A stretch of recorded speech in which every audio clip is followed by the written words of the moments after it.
Dans l'histoire de l'intelligence artificielle, il y a vraiment eu deux mouvements. Le premier mouvement, qui a été celui des intelligences artificielles qu'on appelle descendantes, c'est-à-dire que on demandait à des experts de donner de la data et des règles qu'on allait coder sous forme de programmes informatiques et que du coup on contrôlait parfaitement.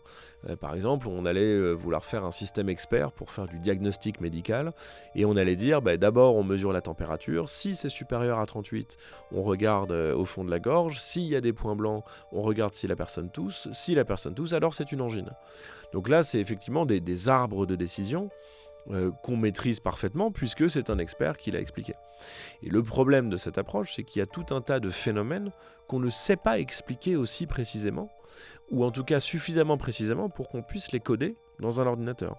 Un phénomène comme la vision, comme l'audition, comme le langage, en fait on peut mettre autant de règles qu'on veut, on ne sait pas comment est-ce que, à partir du flux audio que j'envoie avec ma bouche et avec mon pharynx et mon larynx aujourd'hui, comment est-ce que le son qui va arriver dans votre tympan, qui va faire vibrer votre tympan et qui va envoyer un petit courant électrique dans votre cerveau, comment est-ce que ça devient du sens ? Ça, ce mécanisme-là de la création du sens, on ne le connaît pas. Donc on ne peut pas le détailler sous forme de règles.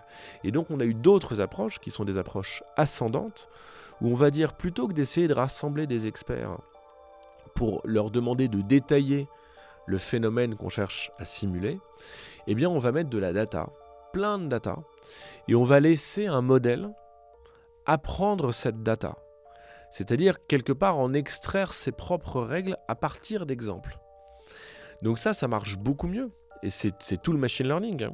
Le machine learning, l'apprentissage machine, qui a donné lieu au deep learning. Et dans le deep learning, il y a un modèle qui s'appelle le transformer.